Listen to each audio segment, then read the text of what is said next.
নিতাই গৌরী সীতানাথ প্রেমানন্দে একবারে হরি হরি বলো। নিতাই গৌরী সীতানাথ প্রেমানন্দে একবারে হরি হরি বলো। নিতাই গৌরী সীতানাথ প্রেমানন্দে একবারে হরি হরি বলো। ভক্তবৃন্দের চরণে আমার কোটি কোটি দণ্ডবত প্রণিপাত। শ্রীমদ্ ভাগবতের তৃতীয় স্কন্ধে আছে কপিল দেবহূতি সংবাদ। দেবহূতি হলেন মনুর কন্যা, কর্দম ঋষির পত্নী। সেই কর্দম এবং দেবহূতির সন্তান হলেন কপিল, ভগবানের এক অবতার। যখন কপিল প্রবজ্জাতে সন্ন্যাসে যাবেন, তখন তার জননী দেবহূতি বলছেন যে মা, যে বাবা, তুমি তো সংসার ছেড়ে চলে যাচ্ছ, কিন্তু আমি কেমন করে সংসার সাগর পার হব তার উপায় বলে দিয়ে যাও। দেবতী জানতেন আমার ছেলেটি ভগবান, তাই বলেন বাবা তুমি আমার সন্তান রূপে এসেছো বটে, কিন্তু তুমি তো ভগবান, তুই বলো কেমন করে সংসার সাগর পার হয়ে যাবে। দেখুন, ভগবানের যিনি জননী তার আবার সংসার পার হওয়ার কথা। ভগবান মায়ের অন্তরে এই প্রশ্ন জাগিয়ে দিয়েছে।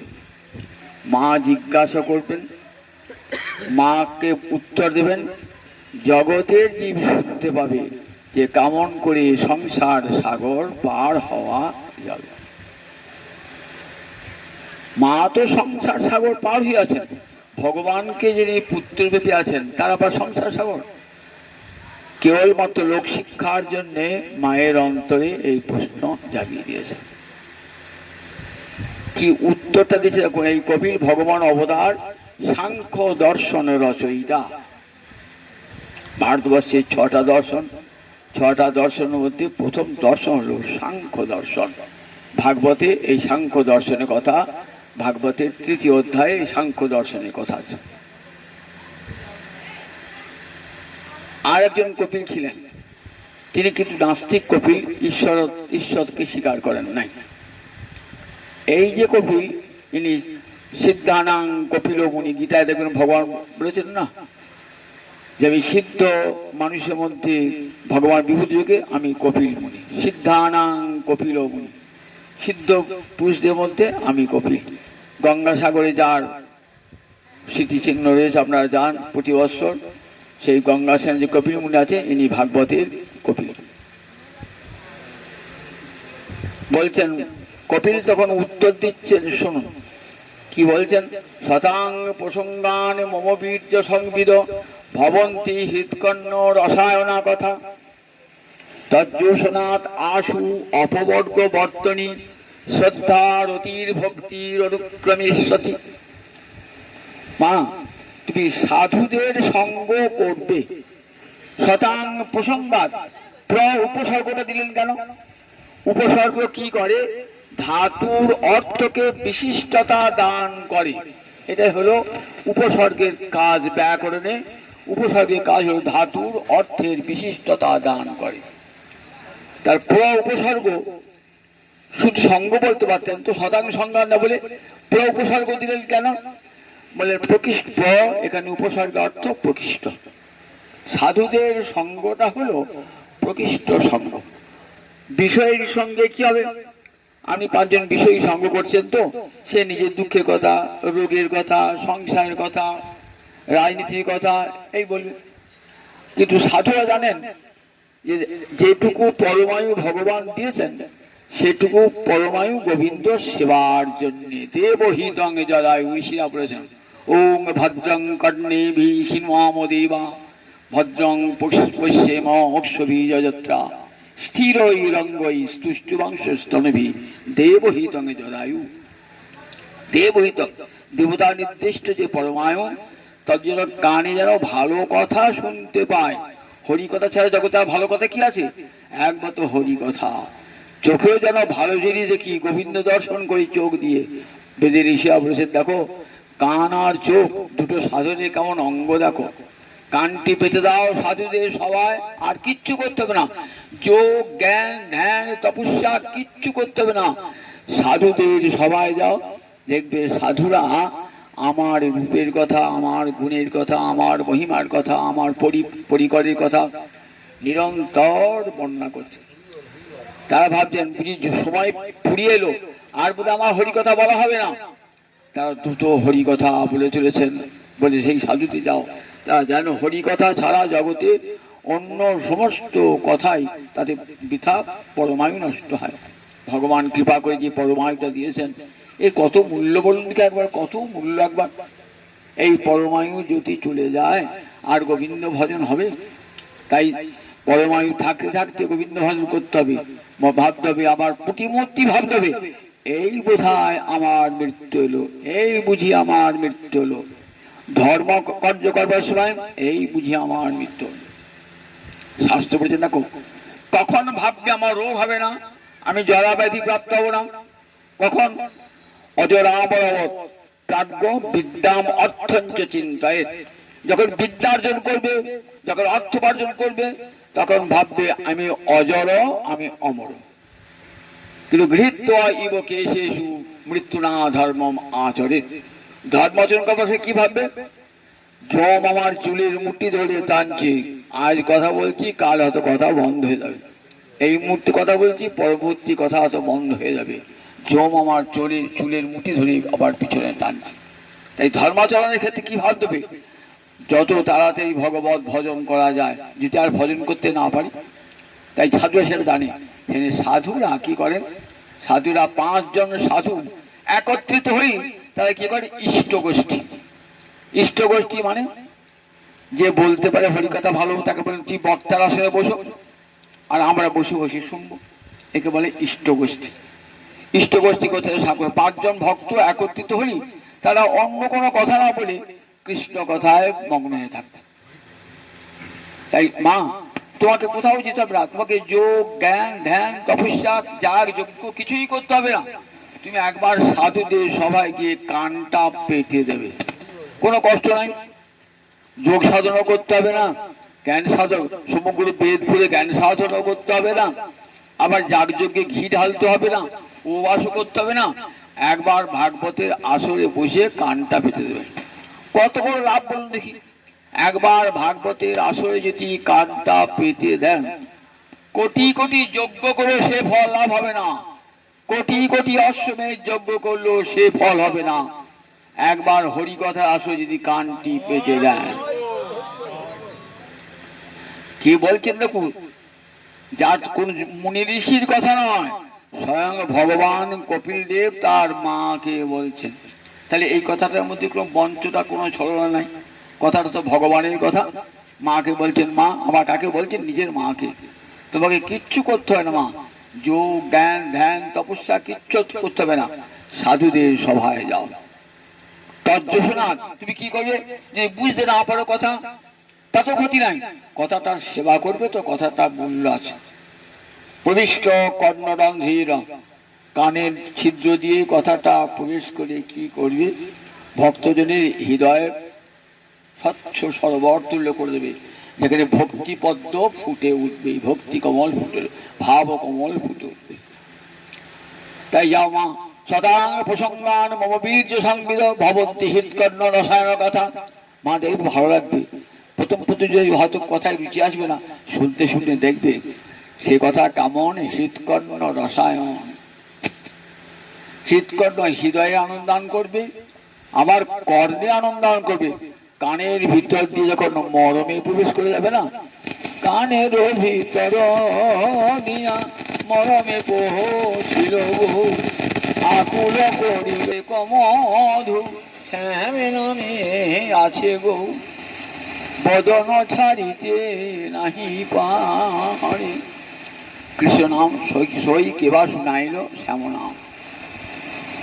শ্যাম নামের এক অদ্ভুত মহিমা, সই কেবা শুনাইল শ্যাম নাম। কে শোনালো শ্যাম নাম? আমার কানের ভিতর দিয়ে আমার মরমে হৃদয়ে প্রবেশ গেল, আমার মন প্রাণ আকুল করে তুললো। যাও ভাগবতে সবাই মা গিয়ে সেখানে কৃষ্ণ নাম শোনো, তার নামের কথা, তার গুণের কথা, তার লীলার কথা শোনো। কিচ্ছু করতে হবে না, যোগ জ্ঞান ধ্যান তপস্যা, তার জন্য সেই কথার সেবা করবে। কথার সেবা মানে কান পেতে বোধ দিয়ে সেই কথা শ্রবণ করা, সমগ্র মনটা দিয়ে। সংসারের কথা সব ভুলে যান, অন্তত একটি ঘন্টা কৃষ্ণচরণে মনটি নিয়োগ করে হরিকথা শ্রবণ করুন। গোবিন্দ চরণে মনটি দিয়ে গোবিন্দ কথা শ্রবণ করুন। তার যশাদ আসু বলেন খুবই তাড়াতাড়ি, দেরি হবে না। জ্ঞানের ফলে যোগের ফলে হয়তো কোটি কোটি জন্ম বাদে যদি মুক্তি হয়, তাও হবে কিনা সন্দেহ, কিন্তু হরিনামের এমন মহিমা বলেন আসু ভক্ত সঙ্গে বসে কৃষ্ণ কথা শুনতে শুনতে কি হবে? অপবর্গ মানে মুক্তি, মুক্তির পথে অপবর্গ বর্তনে। এখানে মুক্তি মানে কৃষ্ণ পরদাস্য। মুক্তির হিত্বা অন্যতা রূপং স্বস্বরূপেণ ব্যবস্থিতি। জ্ঞানী যোগী যে মুক্তিকে মুক্তি বলেন না, সে মুক্তি ভাগবত বলেন না। আর অন্য মুক্তি হলে কি হয় না, ভগবানের সঙ্গে বিলীন হয়ে যাওয়া। কিন্তু ভক্ত বলে যে না গো, আমি চিনি খেতে ভালোবাসি, চিনি হতে চাই না। ঠাকুর রামকৃষ্ণের কথা, চিনি খেতে ভালোবাসি কিন্তু চিনি হতে চাই না। আমি যদি ব্রহ্ম হয়ে গেলাম, ব্রহ্মের সঙ্গে বিলীন হয়ে, তাহলে ব্রহ্মের রস আস্বাদন করবো কেমন করে? আস্বাদন করবার জন্য আমাকে একটা পৃথক থাকতে হবে। রসগোল্লা আলাদা, জিহ্বা আলাদা থাকলে তবেই তো রসগোল্লার রস আস্বাদন হবে। আপনার জিহ্বা যদি রসগোল্লা হয়ে গেল, তাহলে রসগোল্লা আস্বাদ হবে? কাজে ভাগবত না গো, আমার দুঃখ ধ্বংস সেই সঙ্গে সুখ প্রাপ্তি চাই। আমি চিনি খেতে ভালোবাসি কিন্তু চিনি হতে চাই না। তাই ভক্ত চান ভগবানের সঙ্গে কেমন সাধন করতে, ভক্তি দিয়ে ভগবানকে ভজন করতে। অপদায় এই অপবর্গ মানে কৃষ্ণ পরদাস্য, আমি গোবিন্দের দাস, তার সেবা করব, এই সেবনমুখতা এই ভক্তের কাছে মুক্তি। অপবর্গ বর্তনী, বর্তমানে পথ শ্রদ্ধা রতির ভক্তির অনুক্রমিষ্যতি। হরিকথা তাচ্ছিল্য ফলে আসলে শুনতে শুনতে শ্রদ্ধা জাগবে যে হরিকথা এমন মধুর। শুনতে শুনতে কি হবে বলেন, তাড়াতাড়ি এত ভক্তি লাভের কতগুলো স্তর আছে। আদৌ শ্রদ্ধা, তত সাধু সঙ্গ, তারপরে ভজন ক্রিয়া, তারপরে অনর্থ নিবৃত্তি, তারপরে নিষ্ঠা, তারপরে রুচি, তারপরে আসক্তি, তারপরে ভাব, তারপরে রতি। তাহলে দেখুন এতগুলো স্তর অতিক্রম করে রতি বলেন, অত স্তর পার হতে হবে না। হরিকথা অফিসে কান দাও বা শ্রদ্ধা থেকে একবার আস্তে আস্তে কখন যে তোমার কৃষ্ণ রতি মানে কৃষ্ণে ভালোবাসে এসে তুমি জানতেই পারবে না। তার কথা শুনতে শুনতে শুনতে তাকে ভালোবেসে ফেলবে। বলে এটাই তো আর মুক্তির পথ, সংসার সাগর পার হবার পথ। এই কথাই শুনবার জন্য আবার দেখি ত্রেতা যুগে নিমিরাজা একটা যজ্ঞ করেছেন। নিমিরাজা হচ্ছে রাজর্ষি জনকের পূর্বপুরুষ, যজ্ঞ করেছেন। সেই যজ্ঞে রাজর্ষি ভরতের 9 জন ভাই, তারা নবযোগীন্দ্র, তারা একে একে আসছেন আর নিমিরাজা একটা করে প্রশ্ন করছেন আর যোগীন্দ্র উত্তর দিয়ে চলে যাচ্ছে। প্রথম যে যোগীন্দ্র, সেই যোগীন্দ্রের নাম যোগীন্দ্র মানে যোগী যুক্ত ইন্দ্র।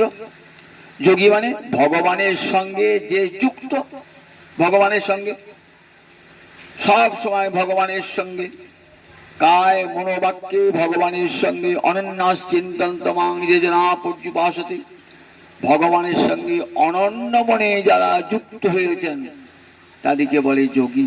সেই যোগীদের মধ্যে শ্রেষ্ঠ যোগী যারা, যারা অন্য কোনো কথাও বলেন না, কৃষ্ণ কথা ছাড়া অন্য কোনো কথাও শোনেন না, কৃষ্ণের প্রসাদ ছাড়া কিছুই গ্রহণ করেন না, কৃষ্ণ কথাই তাদের সব কিছু।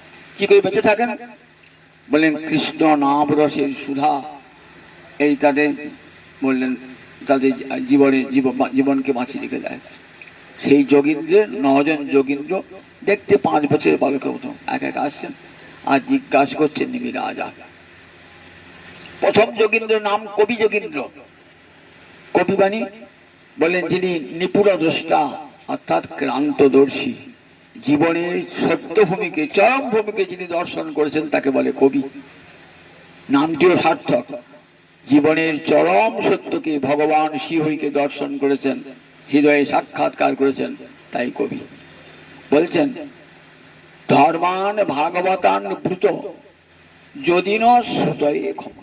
কত বিনয়ের সঙ্গে হরিকথা জানতে চাইছেন, ঔদ্ধত্যের সঙ্গে নয়, কত যদি ন মানে আমরা, আর তো অনেক আছে বুঝে যোগ্য সবাই, শ্রুতয়ে ক্ষমা, যদি শোনবার যোগ্য হই তাহলে আমাদেরকে ভাগবত ধর্মের কথা শোনাও। এত আগ্রহ কেন ভাগবত কথা শুনবেন, অন্য কোনো কথা শোনান? বল না, কেন জানো? জয়ী প্রসন্ন প্রপন্নায় দাস্যতি আত্মানম অপি অজ। এই ধর্মেতে গোবিন্দ এত প্রসন্ন হন, দাস্যতি আত্মানম, কাকে? যে প্রপন্ন জন গোবিন্দ চরণে, যে হে গোবিন্দ আমি তোমার হলাম বলে যে গোবিন্দ চরণে প্রপন্ন, তাকে নিজের আত্মাটা দিয়ে দেন। জগতে কোনো ভগবান নিজের আত্মা দান করে দেখেছেন? নিজের আত্মদান করে এমন ভগবান, তাহলে আর পেতে কিছু বাকি থাকলো? স্বয়ং ভগবানই বলছেন আমি তোমারই হলাম, তোমারই হলাম, তাহলে আর কিছুই চাই না ভগবানের কাছে। ধন জন আর কি চাইবো? আমি ভগবানকে পেয়ে যাই, তাহলে আবার ধন জন চাইবো কেন? তারপরে জয়ী প্রসন্ন, যে ধর্মের দ্বারা প্রসন্ন হয়ে কি করেন? প্রপন্ন জনকে দাস্যতি আত্মানমুখী অজ, অজ মানে যার জন্ম হয় না, সেই ভগবান অবতীর্ণ হয়ে কি করেন? তাকে নিজে আত্মদান করেন। ভক্তি ধর্ম এমনই সহজ ধর্ম না। ভাগবত ধর্ম মানে কি? ভগবত ধর্ম, এটি সমাজবদ্ধ পদ। ভাগবত ধর্ম মানে ভগবানের ধর্ম। দেখবেন মহাভারতী ধর্মের নাম নারায়ণীয় ধর্ম। নারায়ণীয় ধর্ম, নারায়ণের ধর্ম, ভগবান শ্রীহরির ধর্ম, এই ধর্মটা। তাই এই ধর্মটার নাম ভাগবত ধর্ম। এটা হলো ভক্তি ধর্ম, আত্মার ধর্ম, নিত্য ধর্ম। আত্মার ধর্ম, জীব আত্মার ধর্ম, দেহের নয়, মনের নয়, আত্মার ধর্ম এই ভাগবত ধর্ম, যাকে আমরা বৈষ্ণব ধর্ম নাম দিয়েছি। এর নাম ভাগবত ধর্ম। জয়ী প্রসন্ন প্রপন্নায়, প্রপন্ন মানে যারা শরণাগত, তাদেরকে দাস্যতি আত্মানাম অপি অজ। উত্তরটা কি দিচ্ছেন দেখুন যোগীন্দ্র। বেশি কথা বলবার লোক নয়, সামান্য কথা বলেন। ভাগবত ধর্ম তাকেই বলে যে বই ভগবতা প্রোক্তা, যে বই ভগবতা প্রোক্তা উপায়া আত্মলব্ধ।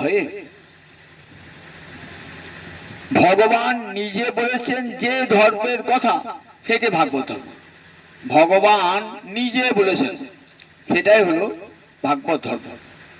আর উপায়াধ্যাত্মলব্ধ, আর যে উপায়ের দ্বারা গোবিন্দকে পাওয়া যায়, আত্মলব্ধ মানে নিজেকে, নিজে কত ভগবানকে পাওয়া যায়, সেই ধর্মটা হলো ভাগবত ধর্ম। ভগবান ছাড়া আর কেউ বলেন নাই, বললেন ভগবতা প্রক্তা, ভগবানই বলেছেন। কখনো কখনো তার নিজের লোককে দিয়ে বলেছেন। একটা উদাহরণ দিই, আপনার বাড়িতে একটা অনুষ্ঠান হবে, বহু লোককে নিমন্ত্রণ করেছেন, আপনি কলকাতা থেকে ভালো ভালো দামি দামি মিষ্টি নিয়ে এসছেন, তো ডাল ভাত তরকারি করা যাকে থেকে দিয়ে পরিবেশন করাচ্ছে, আর ঘরে মিষ্টি রেখে দিয়েছেন, তো সেগুলি নিজে পরিবেশন করছেন, অথবা নিজের খুব ঘনিষ্ঠ জন দিয়ে দামি মিষ্টি নিচ্ছি যেন নষ্ট না হয়, খাবে, খেলে আনন্দ, কিন্তু ফেলতে দেবো না পাতে একটিও, তাই যাতে অপচয় না হয়, তার জন্য নিজে ঠিক খাবে তো তুমি, খাবে তো তুমি, তবে দেবে, দেবে দিতাম। আবার এমন লোককে নিজের ঠিক ঘনিষ্ঠ লোক যাতে মিষ্টি নষ্ট না হয়। ভাগবত ধর্ম ঠিক এমনি। ভগবান নিজে বলেছেন, গীতায় ভগবান বলেছেন, ভাগবতে ভগবান নিজে বলেছেন। কোনো মুনি বলেন নাই, ঋষি বলেন নাই, ভগবান নিজে বলেছেন। বর্ণাশ্রমাদি ধর্ম মনু বলেছেন, যাজ্ঞবল্ক্য বলেছেন, ঋষিরা বলেছেন, কিন্তু হরি ভক্তি ধর্মের কথা ভগবান নিজে বলেছেন। আর কে বলেছেন? প্রহ্লাদ বলেছেন, নারদ বলেছেন, ভগবানের খুব ঘনিষ্ঠ জনেরা, এদিকে অবতার বলা হয়, ভগবান অতি আপনজন নারদ, সে নারদ অপচয় করবে না ভক্তি ধর্মে। ঠিক ও যোগ্য অধিকারী যে যদি অনধিকারী হয় তাকে যদি হরিভক্তি দান করা হয় তাহলে কি হবে? সেটা ব্যর্থ হয়ে যাবে হরিভক্তি। সেই অধিকারী বুঝে খাবেন না, ফেলে দেবেন আপনি মিষ্টিটা, আপনাকে মিষ্টি দেবে? ঠিক তেমনি আপনি হরিকথা শুনবেন না, আপনাকে হরিকথা বলবে না, হরিকথা তো অপচয় হতে দেবেন না। তাই ভগবান নিজে বলছেন, আবার তার নিজে ঘনিষ্ঠ জনকে দিয়ে বলেছেন।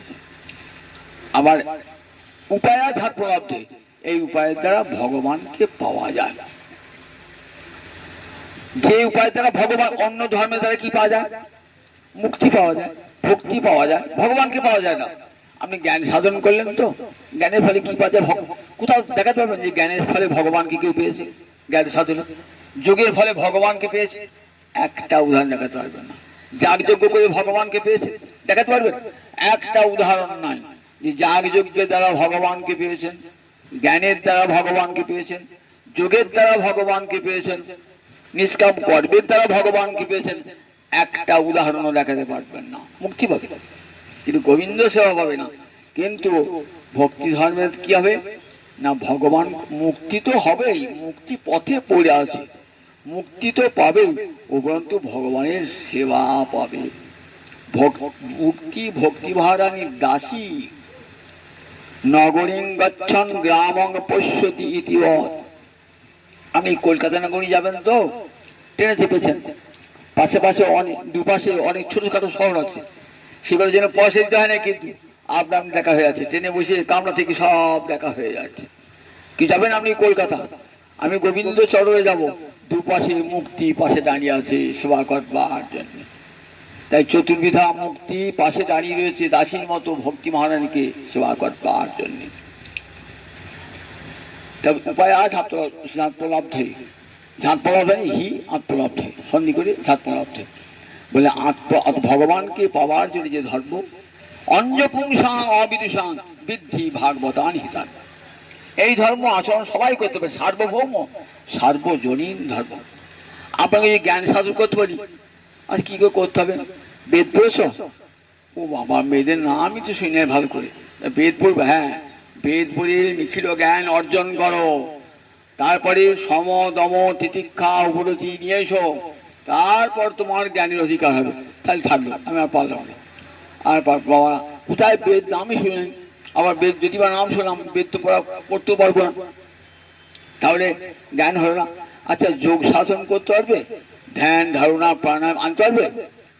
বাবা, সেও তো কঠিন কাজ, পারবো না। ধ্যান ধারণা এগুলো তো পারবো না। যদি দু একটা লোক করছে গুটি, সবাই ধ্যান করছে, সবাই যোগ করছে, দেখাতে পারবে? একজন দুজন হয়তো করছে। যাগযজ্ঞ সে সবাই করতে পারে না, যাগযজ্ঞ করবার জন্য নির্দিষ্ট বিধি আছে, সেই অনুযায়ী করতে হবে। তাহলে এইগুলো তো সার্বজনীন ধর্ম নয়, সবার জন্য ধর্ম নয়। কিন্তু হরিনাম বাহু দিলে সবাই করতে পারে। একটা ব্রাহ্মণও করতে পারে, আপনার বাড়ির ঝিটাও করতে পারে, একটা চণ্ডালও করতে পারে, একটা শূদ্র করতে পারে, পথের ভিখিরি করতে পারে, অট্টালিকা যে রাজা বসে সেও করতে পারে। তাহলে যে ধর্ম সার্বজনীন, সকলের জন্য ধর্ম, সেই ধর্মই তো ভগবানের ধর্ম। যে ধর্মের সবার অবাধ অধিকার, বিদ্যান হতে মূর্খ পর্যন্ত সকলের অধিকার। অঞ্জ পুংসাং অবিদুষাং, বিদ্যাঞ্জনের তো কথাই নাই। যারা অবিদ্যার লেখাপড়া জানে না, কোনোদিন স্কুল কলেজে পড়ে নাই, তারাও এই ধর্মের দ্বারা উদ্ধার প্রাপ্ত হয়ে যায়। একটা গল্প শুনে, বড় কঠিন তথ্য তো, ভালো লাগবে না শুধু কথা শুনছি। এক গোয়ালিনী সে একটা নদী পার হয়ে যায় একটা গ্রামে। তার গ্রামে এক পণ্ডিত গোসাই ভক্ত বৈষ্ণব কি করেন, প্রতিদিন বিকালবেলায় বসে তার শিষ্য গ্রামে লোককে বসে বসে ভাগবত পাঠ করে শোনা। গোয়ালি দেখে পণ্ডিত গোসাই ভাগবত পাঠ করছে, তাড়াতাড়ি থাকে তো, আবার নৌকো পার হতে হবে, তারপরে নৌকো পার হয়ে আবার গরুগুলোকে সামাল দিতে হবে, গরু দুধ দয়ে রাখতে হবে, অনেক কাজ আছে তো। তাই শুনতে পাবো, মনে হয় শুনি শুনি, কিন্তু শুনতে পান না, নদী পরিচয় বলে খেয়া বন্ধ হয়ে যাবে। তার দিন কি বলবো, আমি শুনবো, কি বলে পণ্ডিত সাহেব শুনবো। নিশ্চয়ই আমার সবাই শুনছে, আমার মতো অনেক শুনছে তো। আমি না গোয়ালি নিয়ে মূর্খ সুর করবো, অনেক কিছু শুনছি, আমার মতো মূর্খ সুর অনেক কিছু বুঝাচ্ছি, আমি বুঝি বই কেন শুনতে বসে গেছে। সেদিন পণ্ডিত গোসাই নামের মহিমা বর্ণনা করছে। জানো কৃষ্ণ নামের কি মহিমা জানো? কৃষ্ণ নাম এমনই যে নাম স্মরণ করলে আগুন হতে রক্ষা পাওয়া যায়। প্রহ্লাদ আগুন থেকে রক্ষা পেয়ে গেল। হনুমান রাম নাম করতে করতে সাগর পার হয়ে গেল, নামই পারলেন না, রামচন্দ্রকে সেতু বাঁধতে হলো, কিন্তু ভক্ত হনুমান তার নাম করে বিরাট সাগর পার হয়ে গেল। তাহলে এই কৃষ্ণ নামের এমন মহিমা, সংসার সাগর তো তুচ্ছ বলে অনায়াসে সংসারের সাগর তো তুচ্ছ, এই জগতের সমুদ্র তো তুচ্ছ, সংসার সাগর অনায়াসে পার হয়ে যায় কৃষ্ণ নাম। লেখাপড়া যায় না তো, কিন্তু মনে কোনো জটিলতা নাই, কোনো প্যাঁচ নাই। যার যাহা পণ্ডিত ভাষায় কত বড় শিক্ষিত মানুষ বলছে, কথাটা মূল্য আছে, মনের মধ্যে গেঁথে গেছে কথা, মনের মধ্যে আমার গেঁথে গেছে কথাটা যে হরিনামে ভবসাগর পার হওয়া যায়। শুনতে শুনতে রামের মহিমা শুনতে শুনতে একবার বসে গেছেন, আর উঠতে মনে হচ্ছে না। বাবরি বাপ, কত পাপী কত তাপী নাম শোনার সঙ্গে সঙ্গে মুক্তি পেয়ে গেছে। অজামিল নাম করতে করতে নিজের ছেলের নাম রেখে অজামিলের মতন দুষ্ট ব্রাহ্মণ তারও মুক্তিলাভ হয়ে গেছে। এই কথা মনে মনে ভাবছেন, কত কত মহাজন এই হরিনাম করে অনায়াসে পার হয়ে গেছে। খুব ভালো লেগেছে। আমি তো আর কিছু করতে পারবো না, আমি তো লেখাবার জানি না, আমি তো ধ্যান জ্ঞান যোগ তপস্যা কিছু পারবো, হরিনাম কি করতে পারবো। এবার গুণ গুণ করে হরে কৃষ্ণ কৃষ্ণ কৃষ্ণ হরে হরে, হরে রাম রাম রাম ঘুরতে ফিরছে হরিনাম করতে পারছে। 7টা রাস্তা আসছে আসছে আসছে কি পাঠ শুনতে দেরি হয়ে গেছে তো, খেয়া বন্ধ। এই 8টা 8:30 পর্যন্ত খেয়া তার নাই, 9টা 9:30 বেজে গেছে পাঠ শুনতে আসছে। এই যা তাহলে কি করে পার হবো আমি ভাবছি। পণ্ডিত বললেন যে হরিনামে সমুদ্র পার, সমুদ্র পার হওয়া যায়, একটা ছোট নদী পার হবে না, দেখি হরে কৃষ্ণ বলতে ঝাম একেবারে সঙ্গে সঙ্গে ও পারে উঠে পড়েছে। নামের মহিমা। পরের দিন গেছে, পণ্ডিত বলছে, হ্যাঁ রে তুই তো কালকে নৌকা পাস না নিশ্চয়ই, এখানে কোথাও ছিলি নাকি? না না পণ্ডিত বলে, আমি বাড়ি চলে গেছিলাম। কি করি, একটা নৌকা নাই, 9টার সময় গেছি, 9টার সময় নৌকাতে সব নৌকা চলে গেছ তো। বলে কেন পণ্ডিত মশাই, আপনি যে বললেন যে হরিনামে ভবসাগর পার হওয়া যায়, একটা নদী পার হতে পারবো না? ওই নাম করতে করতে আমি নদী পার হয়ে গেছি। দেখুন পণ্ডিত মশাই পাঠ করেন বটে, কি তার অত দৃঢ় বিশ্বাস নাই। শিক্ষিত মানুষ তো, মনে প্যাঁচ জটিলতা আছে, অনেক কিছু আছে, বিচার বুদ্ধি আছে। হরিভক্তি বিচারে মেলে না, হরিভক্তি বিচারে পরম বিশ্বাসী মিলায় বস্তু তর্কে বহু। পণ্ডিত মশাই পাঠ করেন বটে, কিন্তু তর্ক বিতর্ক করেন তো, কিন্তু ওই গোয়ালিনী তার হৃদয় সরল বিশ্বাসে মনে ভগবান অনায়াসে পার হয়ে গেলেন, জগৎকে দেখালেন। দেখো এইরকম বিশ্বাস, ভক্তি বিশ্বাস যদি থাকে তাহলে অনায়াসে। সবরই একটা চণ্ডালিনী তো, আপনারা জানেন সবরই একটা চণ্ডালিনী, মানে ভিল কন্যা। ভিল মানে 4 বর্ণের বাইরে, ব্রাহ্মণ ক্ষত্রিয় বৈশ্য শূদ্র, এই 4 বর্ণের বাইরে ভিল পুলিন্দ সবর ব্যাদ এক শ্রেণী জাতি আছে।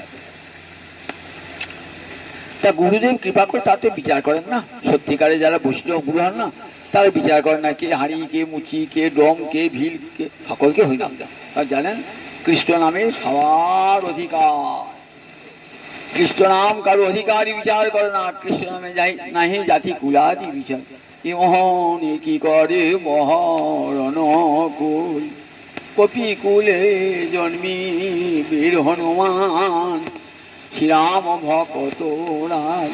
আমার যে কুলে জন্ম হোক না কেন, কেবল ভকতি মূল, এমন কি করে বরণ কুল। আমার বর্ণ নিয়ে কি হবে? আমি ব্রাহ্মণ, কৃষ্ণ ভজি না, তোমার ওই বর্ণে কি হবে? আমার মনে গলায় পৈতে থাকলে কাজ হবে নাকি? গলায় পৈতে থাকলে কিছু পাওয়া যায়? কোথাও বলা আছে যে গলায় পৈতধারী গোবিন্দ পাওয়া যাবে, উচ্চ ব্রাহ্ম হলে ভগবানকে পাওয়া যাবে। ক্ষত্রিয় তুমি যুদ্ধ পেতে যান, যুদ্ধ পেতে জানলে ভগবানকে পাওয়া যাবে? ভগবানকে পাওয়া যাবে না। বলতে এবং কি করে বড় নৌকো, আমি উচ্চ বংশে জন্মেছি তো, বড় বংশে জন্মেছো, বলছি যত বড় বংশে জন্মাও, বড় বংশে জন্মেলে গোবিন্দ কৃপা করে না, গোবিন্দ কৃপা করে না। বলে হনুমান কোন কুলে? মানুষও নয়, কপি কুলে জন্মেছে, বানরের কুলে, বাঁদরের কুলে। আমরা কলা ছুঁড়ে দিই, বিস্কুট ছুঁড়ে দিই হতগ্রাহ্য করে, সেই কুলে জন্মিয়েছে হনুমান। আর সেই হনুমানকে আমরা কি করি? রাম মন্দিরে দাঁড়িয়ে দিয়ে আছেন হনুমান, আগে হনুমানকে প্রণাম করি, তবে রামচন্দ্রের কাছে, তবে যাই রামচন্দ্রের কাছে। আগে হনুমানকে প্রণাম করি, হনুমান যদি কৃপা করে তবে রামচরণ দর্শন করতে পারবে। যদি হনুমানকে অবজ্ঞা করেন, এই তুই বাঁদর, তোকে কি প্রণাম করবো, তাহলে কোনোদিন রামচরণ কোনোদিন পাবেন না, পাবেন কোনোদিন পাবেন না। তাহলে দেখুন সব বললেন, দেখো এমন কি করে বড় কপিকুলে জন্মে বীর হনুমান, কেবল শ্রীরাম ভক্ত রাজ, রাক্ষস হইয়া বিভীষণ বৈশে ঈশ্বর সভার মাঝ। বিভীষণের জন্ম তো রাক্ষস কুলে। কি দেখুন, যখন রামচন্দ্র সীতাকে উদ্ধার করে অযোধ্যা আসছেন না, একটা বিমানে আসছেন, রথেতে আসছেন, সেই রথে রামচন্দ্র লক্ষ্মণ আছেন, পাশে বিভীষণ বসে আছেন, ঈশ্বর সভার মাঝ। আবার সিংহবেরপুরের গুহক চণ্ডাল বসে আছে, রামচন্দ্রের পাশে বসে আছে। রামচন্দ্র বলে, এই চণ্ডাল তুই আমাকে বসি না, এই তুই রাক্ষস। কত আদর করে বসিয়েছেন গুহক চণ্ডালকে, বিভীষণকে কত আদর করে। তাই রাক্ষস হইয়া বিভীষণ বৈশে ঈশ্বর সভার মাঝ। দেখুন, দৈত্যের ঔরসে প্রহ্লাদ জনমী ভুবনে রাখিল যশ। দৈত্যকুলে অসুর, অসুর তো ভগবত বিরোধী শক্তি, অসুর, কিন্তু কি আসছে দেখুন, দৈত্যের ঔরসে প্রহ্লাদ জনমী ভুবনে রাখিল যশ। স্ফটিক স্তম্ভেতে প্রকট নর হরি হইয়া যাহার। আগামীকাল হবে, আগামীকাল হবে, আসবে নরহরি ঋষিকদেব প্রকটিত হবেন রক্ষা করবার জন্য, প্রহ্লাদকে রক্ষা করবার জন্য। স্ফটিক স্তম্ভেতে প্রকট নরহরি, নরহরি প্রকটিত হয়ে কি করলেন? জগৎ দেখালেন, আমার দেখো আমায় কত ভক্ত বৎসল, জগৎকে দেখলেন। দেখো না কিছু জাতিকুল বিদুরের ছিল, হইল যাহারও বস। দেখো বিদুরে কি খাইল যাহারও ঘরে। আচ্ছা, বিদুরের কি দাসী পুত্র, দাসী পুত্র, তাকে তার দেখুন ভগবান দুর্যোধনের ঘরে না খেয়ে কোথায় খেলেন? দাসী পুত্র বিদুরের ঘরে ভগবান খেলেন। তাহলে জাতি বর্ণ ধর্ম সবকিছু উপরে ভগবান। তারপর অঞ্জ পুংসাং অবিদুষাং, সবরই চণ্ডালিনী। কিন্তু গুরুদেব কি করেছেন? পরব্রহ্ম জ্ঞাত হয়েছেন গুরুদেব। তো ব্রহ্ম জ্ঞান না হলে কেউ ব্রাহ্মণ হয় না, ব্রহ্ম জ্ঞান না হলে কেউ ব্রাহ্মণ হয় না। গলায় পইতে থাকলে ব্রাহ্মণ হবে না, ব্রহ্মজ্ঞান। আর যখন ব্রহ্মজ্ঞান হবে তখন সর্বত্র ভগবানকে দর্শন করবে। গুরু রামানন্দ যখন আসছিলেন গঙ্গায় স্নান করে না, কবির জোলা জাতিতে মুসলমান জাতি, গায়ে পা ঠিক গেছে, এই তোকে দাঁড়িয়ে আছি, গায়ে পা ঠিকলি, রাম কহ রাম কহ বলছে। তখন বলছেন, ঠাকুর তুমি তো বলেছো যে সর্বং খল্লিদং ব্রহ্ম, জগতে সবই তো ব্রহ্ম, ধুলি করা পড়ে তো ব্রহ্ম, আমি ব্রহ্ম নই। জ্ঞান ফিরল, বলছেন আমি তোমাকে দীক্ষা দেবেন না, আমি দীক্ষা পেয়ে গেলাম। রাম কহ বলেছেন তো, ওই আমার দীক্ষা হয়ে গেল, কবিরের দীক্ষা হয়ে গেল, কবিরের দীক্ষা হয়ে গেল। রুইদাস তো মুচি, রুইদাস জাতিতে মুচি ছিল। দেখো সেই রুইদাসকে রামচন্দ্র কেমন কৃপা করেছিলেন, সে জুতো সাই করতো। আর রঘুপতি রাঘব রাজা রাম পতিত পাবন সীতারাম, সীতারাম জয় জয় সীতারাম, রঘুপতি রাঘব রাজা রাম।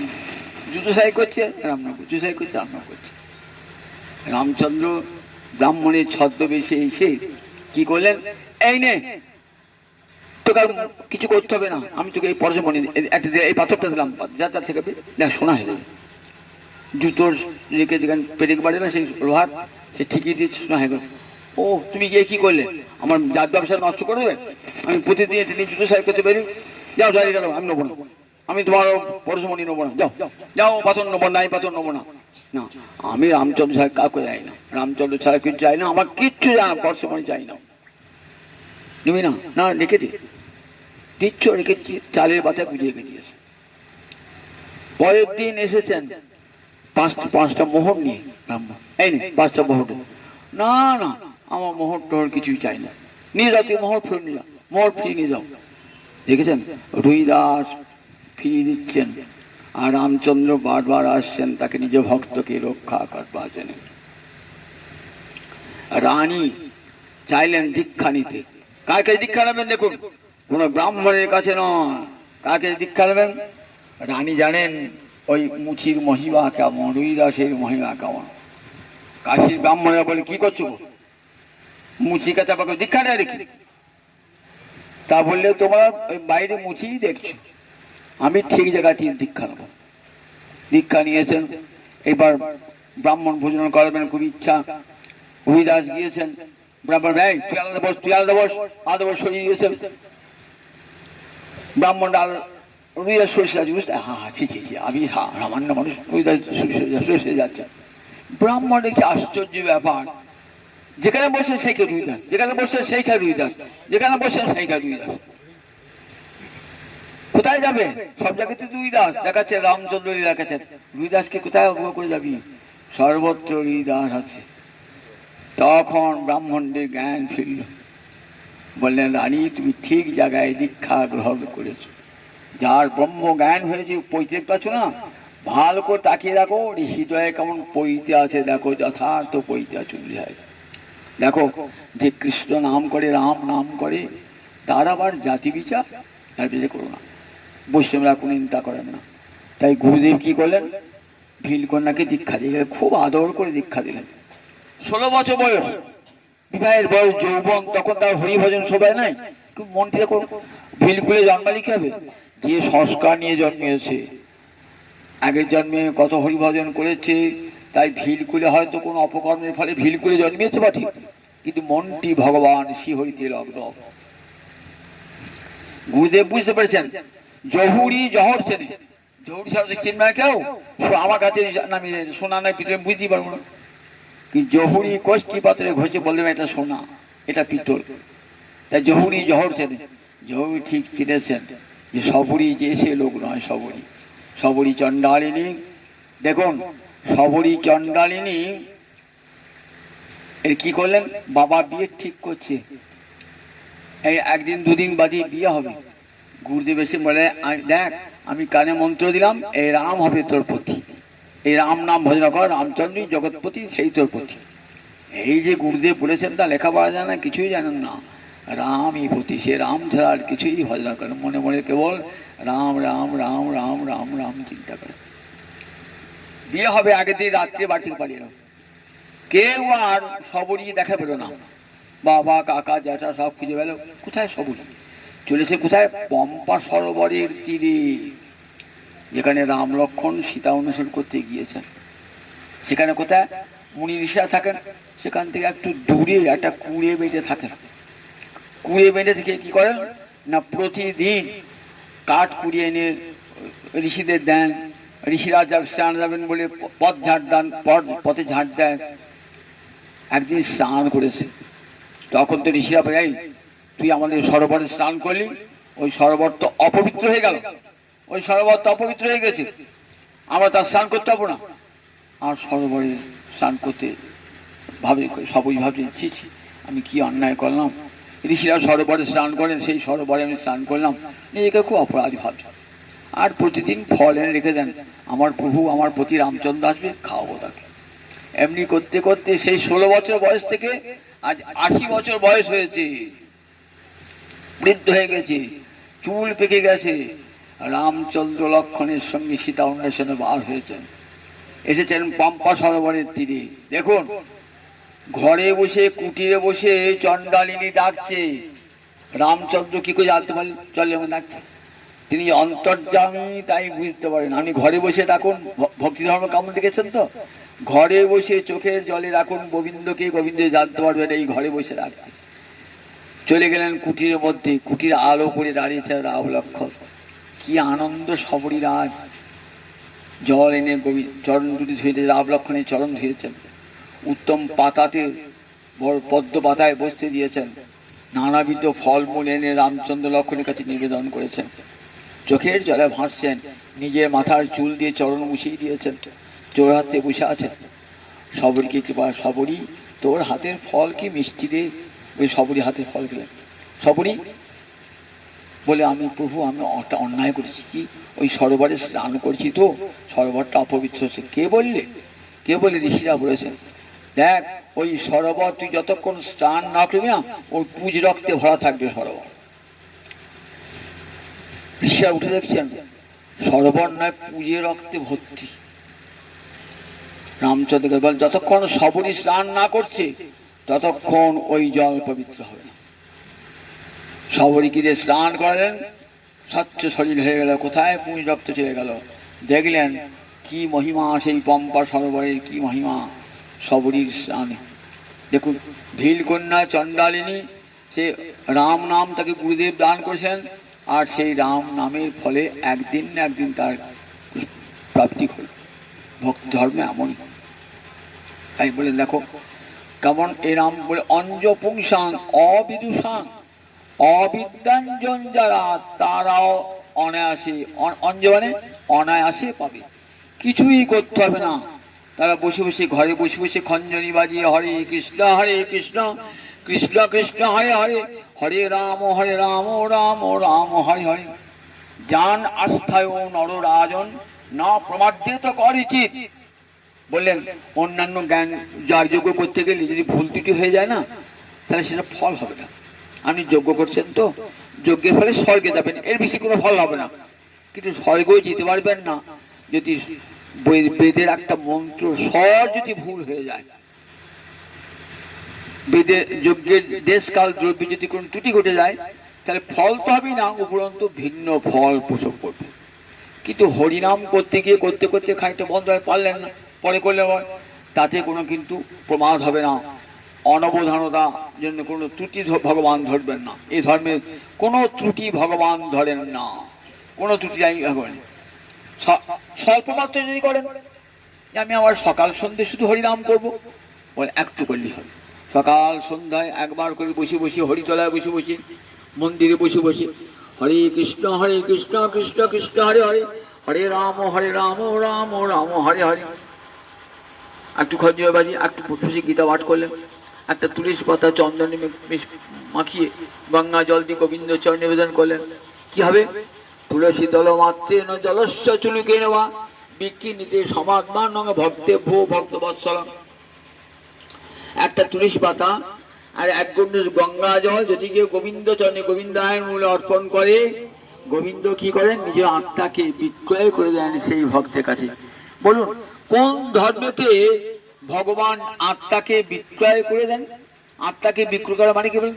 তার কৃতদাস হয়ে থাকা, তার কৃতদাস হয়ে থাকা, ভৃত্য হয়ে থাকা। ভগবান বলছে আমি ভক্তের ভৃত্য হয়ে থাকি, ভক্তেরও কিঙ্কর হয় আপন ইচ্ছায়। জ্বলন্ত অনল কৃষ্ণ ভক্ত লাগি খায়, ভক্তেরও কিঙ্কর হয় আপন ইচ্ছায়। ভক্তের ভৃত্য ভালোবাসেন তিনি, যে আমি ভক্তের কিঙ্কর হব বলে। সেই অর্জুন মিশ্রের কাহিনী শুনেছেন তো গীতায়? অর্জুন মিশ্র পরম হরিভক্ত জন। গীতার এই শ্লোকে অনন্যা চিন্তন্ত মাং যোজনা পর্যুপাসতে তেষাং নিত্যাভিযুক্তানাং যোগক্ষেমং ভাম্যম। অনন্য চিন্তন্ত মাং যোজনা পর্যুপাসতে। অনন্য মানে আমাকে ছাড়া আর কাউকে ভজে না, সকাল সন্ধ্যে দিন রাত কেবল আমার কথাই চিন্তা করে। কেমন করে? পর্যুপাসনে কায় মনো বাক্যে, শুধু মুখে নয়, দেহ দিয়ে করে, মন দিয়ে করে, মুখে বলে, কায় বাক্যে আমার নাম করে। কি করে জানো?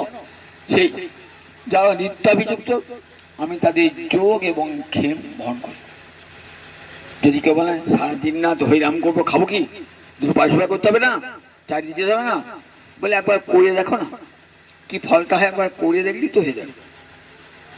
ভগবান তো দায়িত্ব নিয়েছেন। কি দায়িত্ব নিয়েছেন? যারা আমার কথায় সারা দিন রাত নিযুক্ত থাকবেন তাদের যোগ এবং ক্ষেম আমি বহন করি। যোগ মানে অপ্রাপ্ত বস্তুর প্রাপ্তি, আর ক্ষেম মানে প্রাপ্ত বস্তুর রক্ষণ। আপনি যে জিনিস চাইছেন সেটা হাতের কাছে পেয়ে যাবেন, আর সেই জিনিসটা রক্ষা করার ভারও ভগবান, তাই এর নাম যোগক্ষেম। অর্থাৎ গ্রাসাচ্ছাদনের ব্যবস্থা ভগবান ভক্তের করে দেবে। কোন ভক্তের অভাব ভগবান রাখেন না। যদি ভগবানের চরণে পূর্ণ শরণাগতি থাকে, কোনদিন অলক্ষী সেখানে আসবে না, দুর্ভাগ্য সেখানে আসবে না।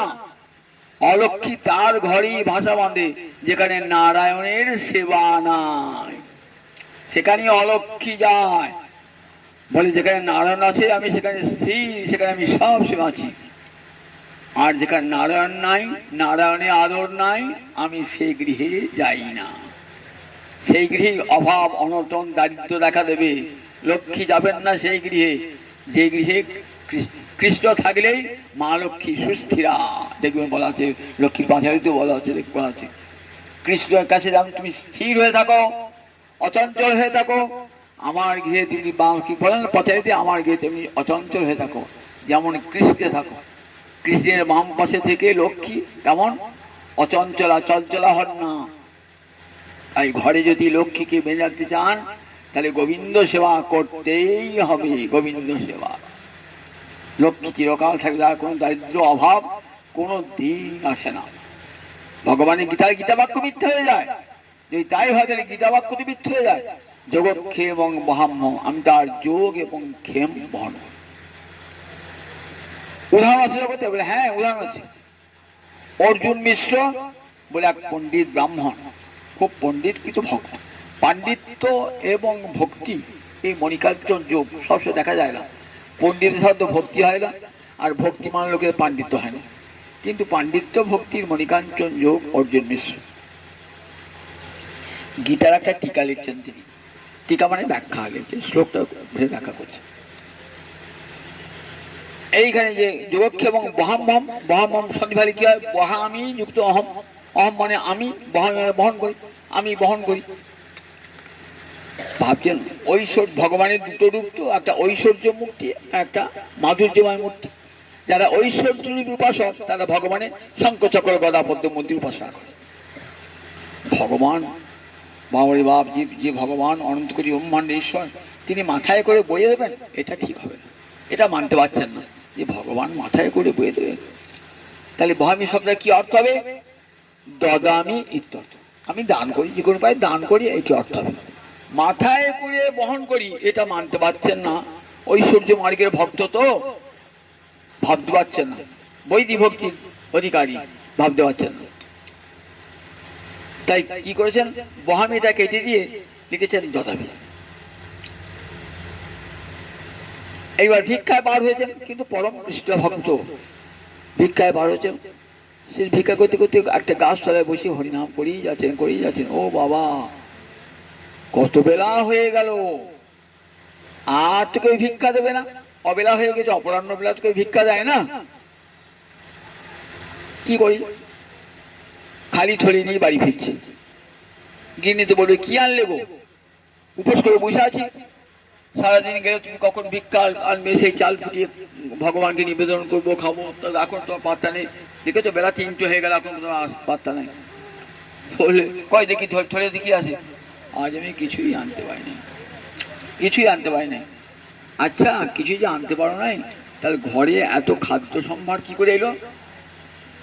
সত্যি ঠাট্টা করছো? না না, ঠাট্টা করে তুমি দেখো একবার। ঠাকুর ঘরটা খুলে দিয়েছেন, দেখছেন কত খাদ্য সম্ভার, কত অন্ন, কত ব্যঞ্জন, কত পরমান্ন, কত মিষ্টান্ন, একেবারে ঘর ভর্তি একেবারে। কে দিয়ে গেল গো? কারণ তুমি তো পাঠিয়েছো, যেমন তুমি তো পাঠিয়েছো। আমি পাঠিয়েছি। দুটো ছেলে দিয়ে গেল। দুটো ছেলে? হ্যাঁ দুটো ছেলে, বলে 15 বছর পাঠিয়েছে।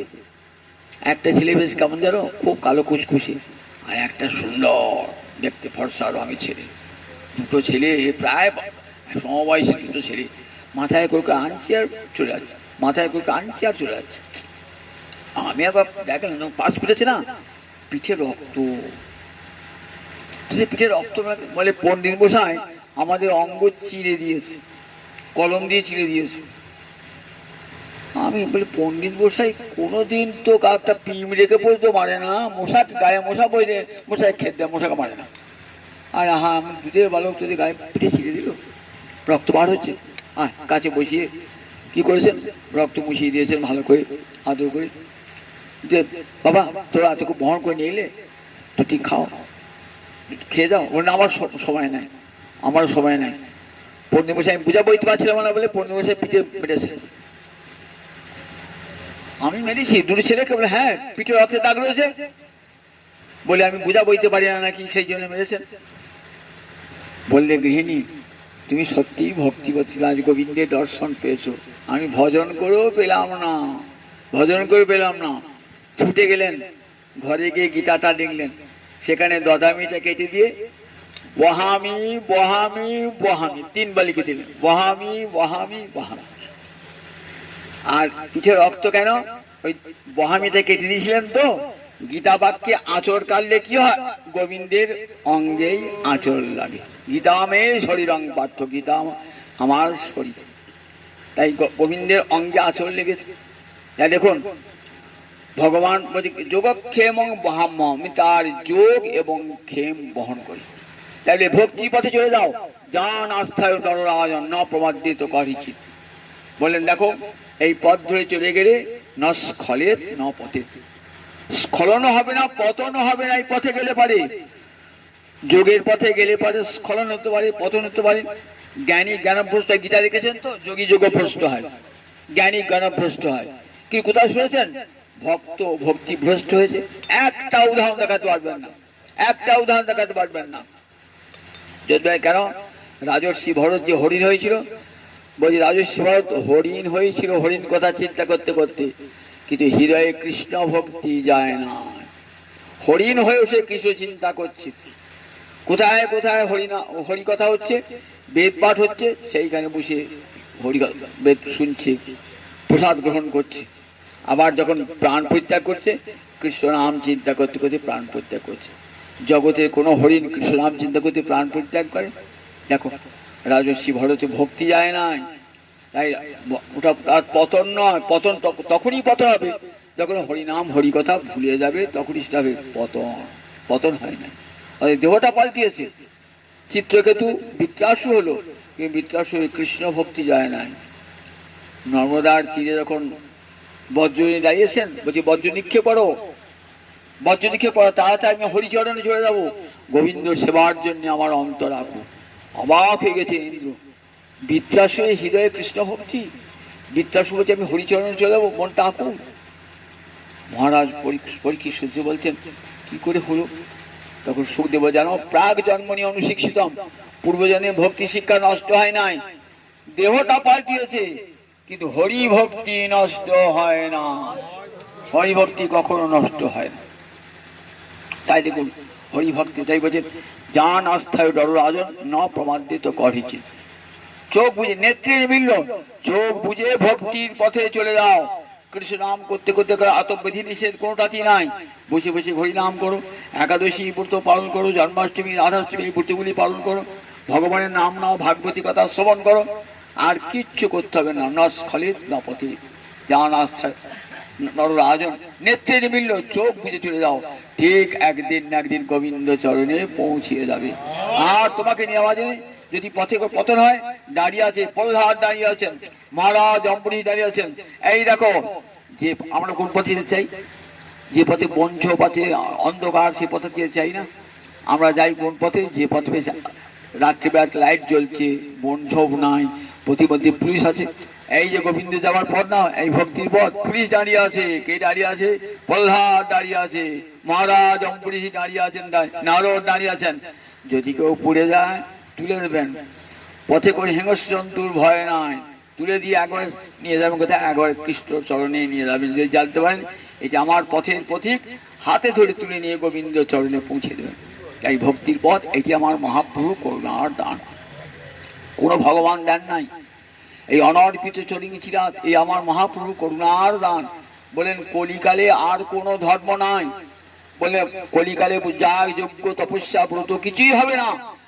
কলিকালে হরিনামকে ব্রত করো, গুরুদেবের কাছে মালা নিয়ে হরিনাম করো, দিবারাত্র হরিনাম করো, আর ভাগবতী কথা শোনো, আর হাতে তালি দিয়ে হরে কৃষ্ণ কৃষ্ণ কৃষ্ণ হরে হরে, হরে রাম রাম রাম হরে হরে। অনায়াসে সংসার সাগর পার হয়ে যাবে। সংসার পার হবার আর দ্বিতীয় কোনো পথ নাই, একটাই পথ কলিযুগে। জয় নিতাই, জয় নিতাই।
রাধে জয় রাধে জয় রাধে জয় রাধে জয় রাধে।